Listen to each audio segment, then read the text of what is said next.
Thanks, Nick. Yeah, welcome everyone. My name is Pete Lawrence. Nick and I are running these impactful OD sessions, and we welcome you today. People are still joining as they arrive, so you'll see probably more people joining the room. But while they do, just to introduce the session, this is the second in our series of impactful OD, and today the subject is intelligent cost reduction. It's my pleasure to welcome you. I'm just going to do the general intro, and then Nick's going to be speaking to most of the content today.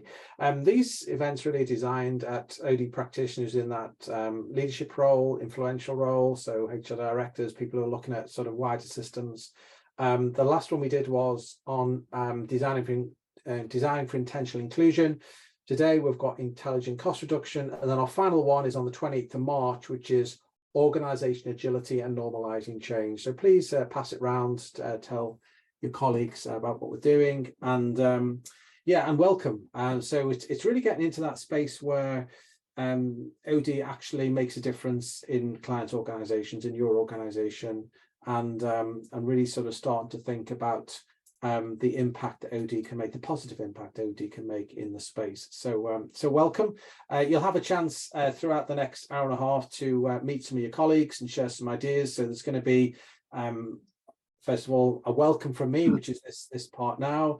And then we're going to have a provocation where Nick's going to talk to us and give us some thinking, some tools and techniques around the subject we're looking at today. And then we're going to break into small groups and have an opportunity to meet with your colleagues, your peers. And when we get to that stage, I'll tell you how long we've got and what the question is. But really, chance to get close to different people, different perspectives, different organisations, and share some ideas. And then we'll come back after those 20 minutes, and we'll have a plenary where I will be facilitating that conversation. It will be good if, when you get into those small groups, that somebody takes the lead and just offers to co-host and co-chair that. It shouldn't be difficult for OD practitioners to do that. That's probably what we do in our data rate. So when you get to that stage, it would be good if somebody could just sort of ringmaster that small group discussion, and then we'll have a summary and close, really, and that's the order for the next. It's probably going to be an hour and 20 minutes, something like that. So welcome, and we look forward to hearing from Nick, and also hearing from you. Just before I pass back to Nick, don't forget 28th of March is the next one, 3 o'clock, and that's on organisation agility and normalising change. So I think that's all introductions from me. Nick's going to lead us into a bit of a poll now to get sort of a little bit of a check in how you arrive and what the questions on your mind is, what's brought you to this session, and then Nick will go into his provocation, as we call it, around the question for today, intelligent cost reduction. So Nick, over to you to lead us onto the poll. Thank you. Thanks very much. And if I could ask either Peter or Sarah to grab the Menti link and post it into chat. For those who have got their phones at the ready, it would be great if you maybe went on to Menti using the QR code. And there's two questions there that we'd like you just to respond to. What are you expecting to find out about or experience from today's session? And then what is the level of priority for cost reductions in your organization? So if you hopefully the Menti link is in chat by now, you can just click on that, it takes you through. Otherwise, use your phone and scan the QR code. That should take you through to the first question. I'll give you a few minutes to respond to the first question, and what I'll do is I'll share the other screen so we can see as those start coming up.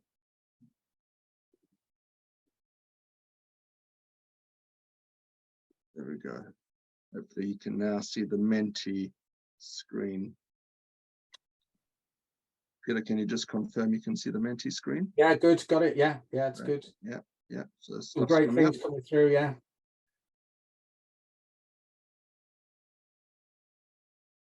Methods to use, some smart design, connections, learning from others, some best practice, some insights, how to tell a story. And we'll certainly be touching on some of those. Yeah, insights again. Yeah, insights again. Connections, yeah. Ideas from others, shared experience. Yeah. how to tell the story is interesting, Nick, because it can often be a negative sort of, negative story, can't it? Always about sort of, but it's that sense of intelligent cost reduction, and yeah, great one. Yeah, and then let's move on to the next question, which is, what is the level of priority for cost reductions in your organization? If you, same link, it'll give you the second question now. So if you can respond to that.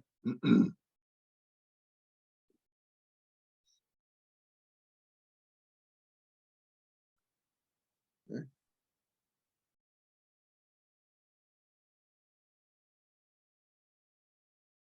Okay, so again, 5 are saying that it's fairly high level priority in your organizations, 3 for medium level.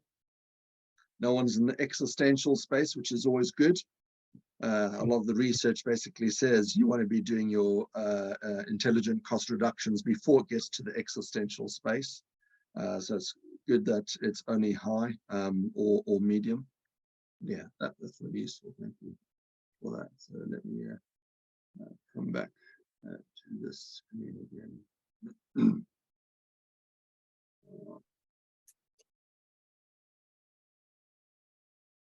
Yeah, so thank you everyone for coming along. It's great to have you with us. And just leading on from where Peter was talking about a moment ago, I want to start with reminding people that the heart of our thinking is the idea of organizational health. Here, you could typify them by these competing cyclists, where they and their support team are working together as a system to secure the win. So it's a system that wins, not just the cyclist. So my contention is intelligent cost reduction is about ongoing intentional effort, not just in response to a crisis or an economic downturn. So we've certainly seen lots of scary numbers out on the newspapers, online, various statistics being shared by the Bank of England, the Office of Budget Responsibility, the press, and many others that can frighten us. But like these competitors, leaders can't rest on their laurels. Every day they need to look for those marginal gains. And I don't know if you've heard of David Brailsford, but he's the British Cycling Coach and Performance Director. And he said, we're always striving for improvement, for those 1% gains in absolutely every single thing that we do. And it's the same for organizations. Imagine yourself as that system that's trying to ensure that your cyclists are winning. What are you as a leader doing every day to make those 1% gains? It's that ongoing intentional effort as part of a healthy organization.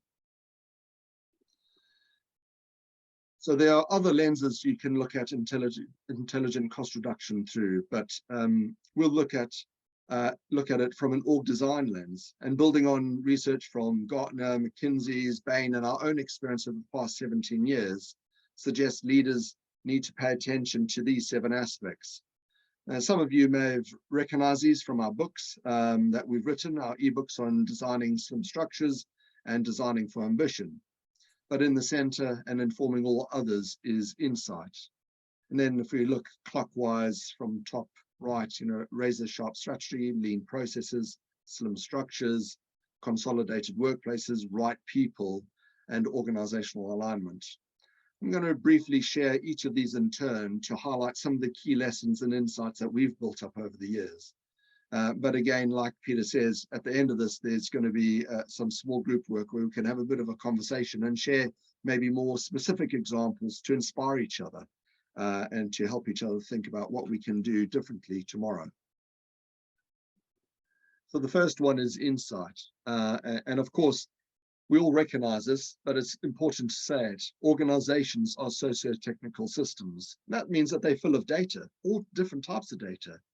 And we need to take a holistic view of the organization, drawing on both that quantifiable structured data that you'll have around operations and maybe workforce, but also the messy data that only the human mind and the collective can really make sense of together. That may be about behaviors and group dynamics and seeking patterns in lots of complex information. But there's 5 sources of data to really inform your analysis and recommendations. There's market data, operations, workforce, financial, culture, and behavioral data. And we've been working with an arm's length body at the moment, right at the beginning of a project. They've just finished their 2022 plus strategy, and they've got some great data from the market and understanding what's happening, those trends. They've got great data around the operations and where things are going well and where they need to improve. Their workforce data is in a pretty good condition, actually, compared to many other organizations. It's because they're using a particular platform that helps them with that. But where they are missing some data is particularly around their cultural and behavioral data. And so as we've started interviewing them, we're gaining an understanding of how they operate, what's going on in, beneath the surface, so to speak. And so what we found is that their people have been historically hired to follow process and rules, but now the organization is expecting them to be much more innovative and deal with ambiguity, which means that the people are struggling to make sense of the necessary changes and make progress. So we use these data sources to optimize the business today, but also to forecast what's likely to happen in the near term and maybe model some scenarios of what could be in the longer term. And using insights to inform those 3 horizons is at the heart of organizational health practice, so that organizations can deliver today while adapting for tomorrow. We've been recently working with a pharmaceutical company, helping them to think things through. And one of the things that we've helped them to realize is that their scheduling is way off. In fact, they haven't taken account for the operational data. They've just made promises and said, we can do this, and not realizing that their machine performance can't even reach their schedule. They just are running at max performance and still not able to meet it. And that, of course, has an impact on their operators, and the operators are feeling quite disheartened that they've been asked to deliver something that's just impossible. And so we're helping them to work that through. And that brings me on to the next point about visibility and transparency. It's about having those critical, honest conversations, being able to ensure that managers have that access to the relevant data to inform those decisions. So just like I was saying a moment ago, the pharmaceutical company thought that they could just schedule what they needed to schedule in light of the market requirements. They didn't have the information about the machine performance, and they didn't realize that the machines were running at their maximums. And so that visibility and transparency is really important for those good conversations, so you can make good decisions. Making sense together is the last one on this slide. Now, we all have a street corner from which we observe the organization. We all see things slightly differently, but together we can make sense of all the complex and dynamic data to make informed decisions. As Marvin Weisbord says, people support what they help to create, which means it's counterproductive being secretive. In fact, my experience is the opposite. It's better to have honest and transparent conversations with your people right from the beginning, even if it means that they may lose their roles. Into a razor-sharp strategy. A few years ago, I heard about a story about Steve Jobs and how he took about 200 of his most senior managers away every year. And he set them a task to identify the top 10 things that they need to be able to achieve over the next period of time. At the end of 3 days, after a bit of a bun fight, he came in and would have a conversation with them. And they'd present the top 10 things, and he'd walk up to the wall and he'd strike out everything that was below the 3rd option. He said, these are the top 3 things that we will do. So it's difficult to say no, but it's actually a word that's really important, because difficult choices need to be made in an intelligent cost reduction. And that may mean reducing your market footprint or divesting from certain products or geographies, or even recontracting with suppliers. But using these insights that you've developed from your data allows you to invest your organization's will, energy, and capacity on the things that really matter most, based on your strengths and the customer's needs. So if teams or departments can't justify their existence within your razor-sharp strategy, then changes will need to be made. So cost cutting and innovation are not diametrically opposing forces, and ambidextrous organizations have equal focus on both efficiently delivering today's needs and exploring innovations that will really meet tomorrow's needs. And so that's my next point, because often organizations kill off or delay high impact innovation projects where cutting costs or even just going to the extent of saying no to everyone means that ultimately you could even change the culture where people feel that they don't have permission to experiment anymore, or nor do they feel that they can request funding to ensure initiatives are successful. And so you've got to think about cost cutting and innovation rather than either or. The role of corporate functions is important to think about, and I don't know if you've come across the Andrew Campbell article on the Harvard Business Review about the role of corporate functions and corporate centers. So within this, he identifies it's critical to understand what's the value corporate functions and indeed headquarters provides to various operational units. As organizations mature, so these corporate functions can become oversized and may justify the experience by increasingly micromanaging or limiting innovation developments. So as part of a razor-sharp strategy, it's important to look holistically at the organization, including your corporate functions. And then communicate is the last point in this slide. And I like to use the metaphor of black holes when it comes to communication, because you cannot over-communicate in the same way you cannot fill a black hole. And too often I hear managers and staff from our clients saying that they just don't know what the strategy is or are unable to make sense of it. And so it's about that communication and ongoing alignment that helps to clarify the way forward. So once you're clear about what you're going to be focusing on from your razor-sharp strategy, then you need to develop the critical few value-adding processes to deliver that strategy. So if you've not leaned your processes before, I suspect you all have by this time, but it's certainly important to think about it again and constantly, as I said, right at the beginning. It's about removing wastes, and one of the typical wastes I come across in the public sector is overproduction. What that means is that people want perfection before they'll make a decision. They'll want everything absolutely 100%, and then they may decide, okay, that's good enough, and now I'm safe and I feel okay, I can move things forward. But Jeff Bezos says, you got to use the 70% rule.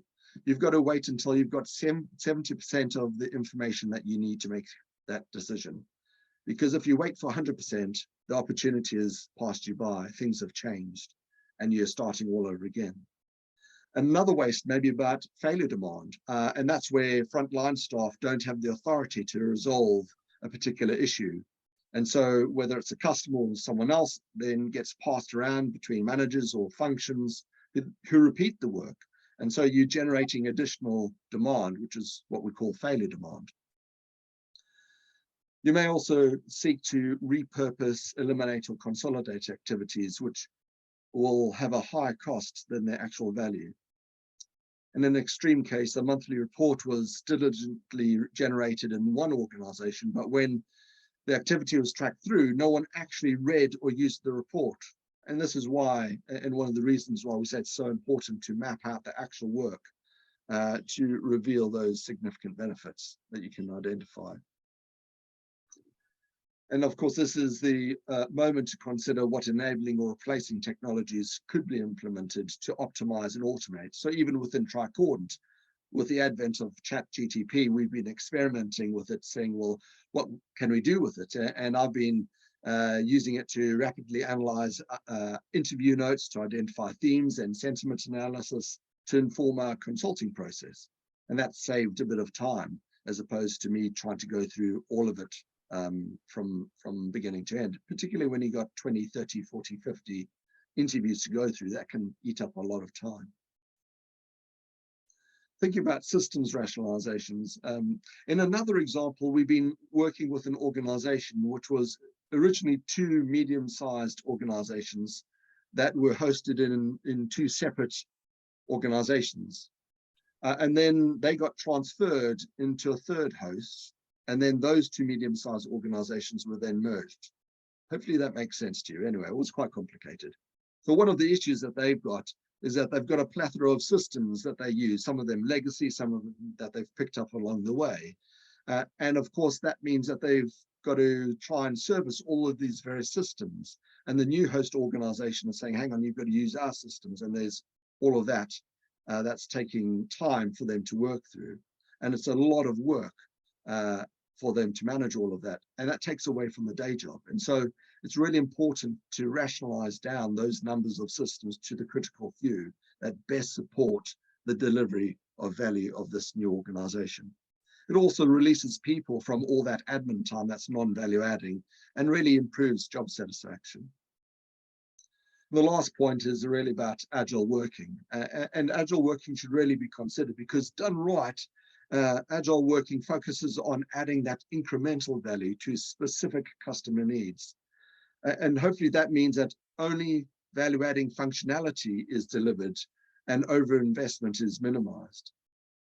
This will also mean that your teams will respond to priority changes, thereby increasing your customer satisfaction scores. Think about slim structures. We've been supporting Child Fund a few years ago. It's a global charity if you haven't heard about it. And the organization had a range of individual country organizations within their own operating models, their own systems, their own ways of working. And as they matured, they realized that this was increasing complexity.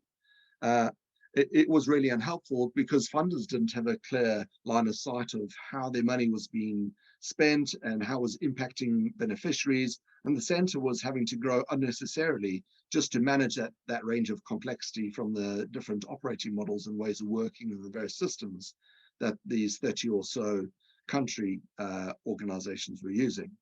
So one of the interventions that we used was to standardize the country operating models. So we worked with the countries and realized actually there's only really 5 different types of operating models that they could use that were really relevant to them. So, and that really reduced the complexity, reduced the costs, and increased the transparency for funders. Merging activities or functions is another one, and it's not only reduces costs, but it also can enable the organization to scale up knowledge and specialization.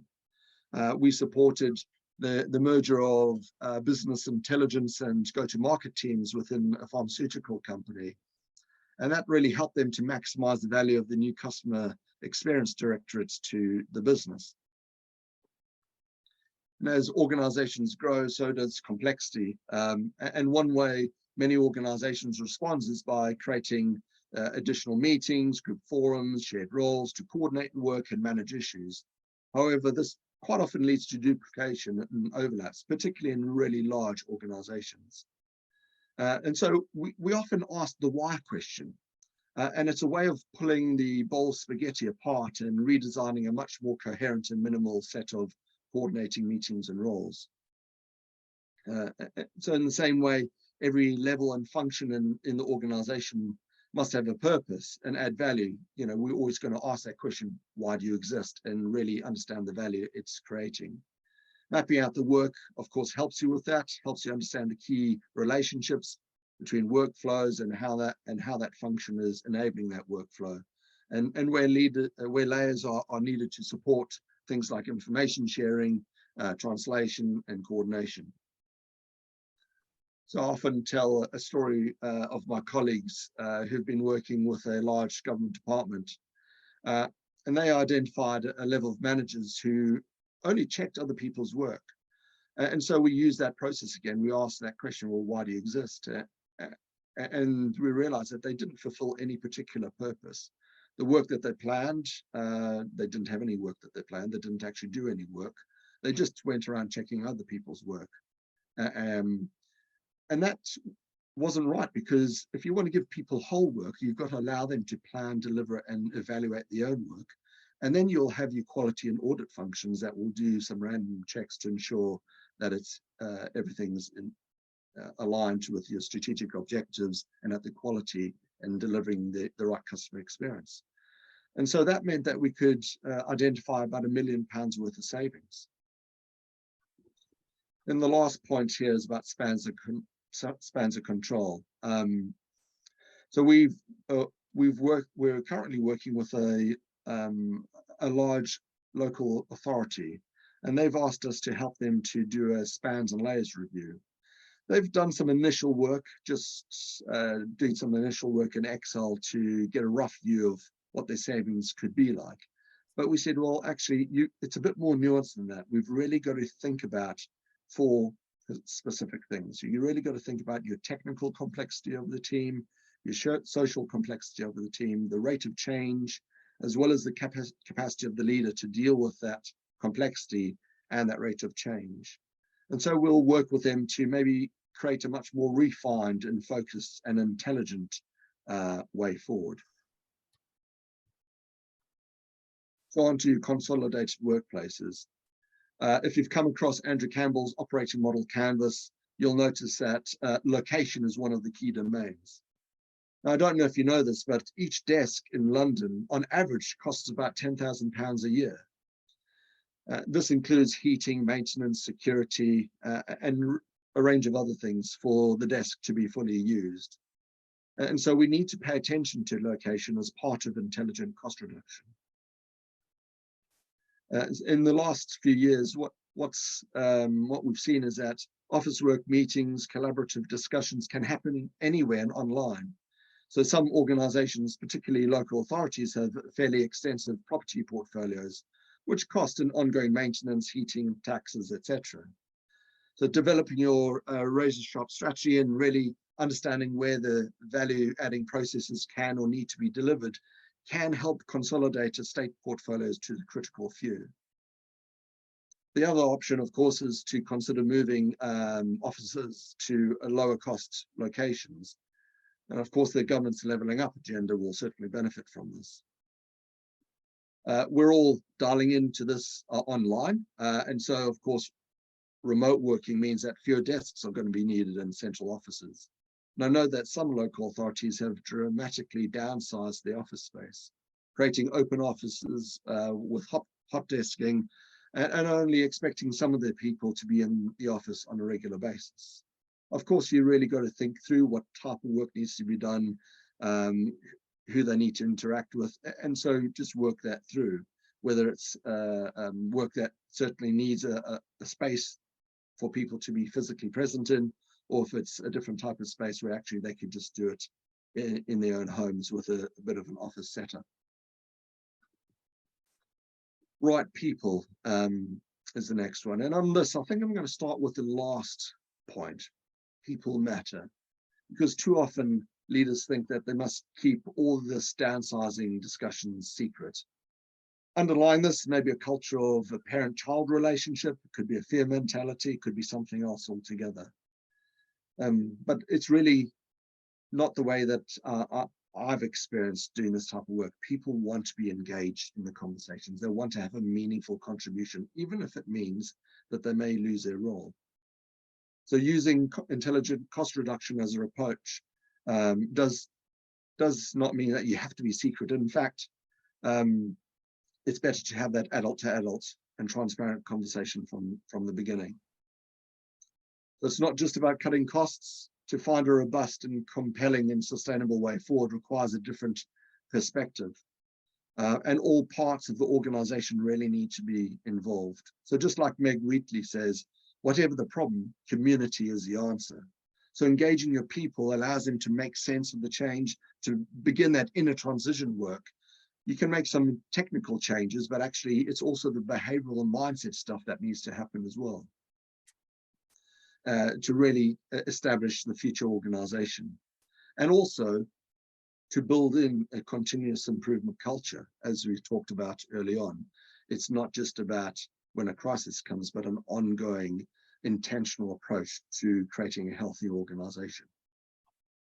So capabilities need to be built on value creating processes, which you would have identified from your razor-sharp strategy. And you want to invest in those strengths that set you apart, but also in your customers' experiences. So an example of this is Disney. And I don't know if you've been to Disney or one of the other major theme parks, but they really invest in the experiences in the roller coaster ride or the princess breakfast or whatever it is that you've been to. They don't really invest in queue reduction. So they're really thinking about how can they make the biggest impact? What is their real strength and how do they maximize the customer experience? And they focus on those as opposed to on things that they can't do much about. So there are many tools out there that can really help with workforce optimization. But this really needs to be based on those value-adding processes that are needed to deliver your strategy. However, sometimes organizations and leaders can get a bit enthusiastic with it and they cut too far. They forget that actually this is a change project and you need change capabilities and capacity to deliver, learn, and adopt those new ways of working, thereby transforming the organization from its current state. The last of the 7 aspects is organizational alignment. So we've been working with a collaborative composed of 6 NHS trusts to improve patient care across the region and to reduce costs. One of our first recommendations was to co-create a shared strategy and objectives. I was speaking to one of my associates, he is from the Army. He'd say, actually, it's a very similar approach in the Army. They call it mission and command. And this really means that they have a thorough understanding of the commander's intent at every level of command and the climate of mutual, and they also have a climate of mutual trust, empowerment, and understanding. So this enables people to focus on fulfilling the purpose rather than on the details of how to perform the assigned tasks. So as organizations grow, often, as I think I've said this before, you'll get additional meetings, teams, reports that are used to coordinate work across the organization. And many of these become overlapping or even duplicated. However, if you get too overzealous and cost-cutting, that can lead to poor coordination and misalignment. And there's one of the Chern's socio-technical design principles talks about this, and says talks about minimal critical specification, which really means that you need to design no more than is absolutely necessary. For this, it really reinforces the importance of mapping out the lean delivery processes, and by doing that, you're really able to think about what are those critical few alignment mechanisms that you need to use, whether it's a Trello board or some type of digital coordinating mechanism or process or a group meeting, which enables that communications, coordination, and alignment. And then lastly is about risk management. It's important to consider not only functional risks, but also corporate risks, which threaten the organization's value proposition. And again, sometimes execs can be overly focused on cost cutting and underinvest in key fundamentals like cybersecurity or even inventory management. And I've already talked about innovation, which is not in diametric opposition to cost cutting. What you don't want to cut some of these things. You really got to think about what is going to take your organization forward and the strategy that you try to fulfill. So having a greater grip in your organization's risks will really help reduce the cost of managing these risks and improve the overall financial stability of the organization.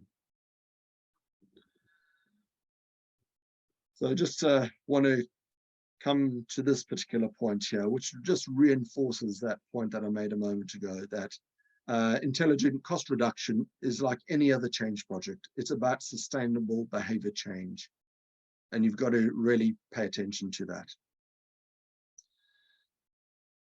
I may have taken a little bit longer than I expected, so I'm not going to cover all these areas to avoid here, but I just want you to reflect on them, to have a think about them, and we'll share them in the slides that we send out. But these are some areas to avoid that Gartner identified as part of cost reduction exercises, but also really resonate with our thinking and how we approach intelligent cost reduction. And I just put a little example against the third one, because increasing complexity can mean a lot of things, but in this case, it's really just a quick example is when you do intelligent cost reduction, it's just realizing that if you're splitting things apart, that you're not suddenly adding a lot of complexity to things.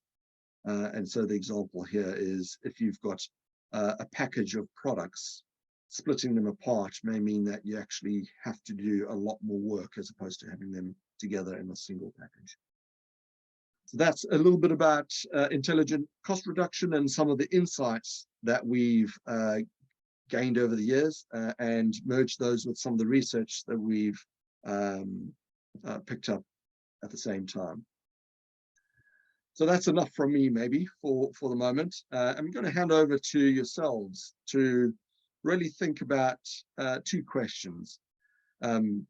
To share your experience of leading or supporting cost reduction exercises, but also what do you need to pay attention to deliver the expected intelligent cost reduction outcomes?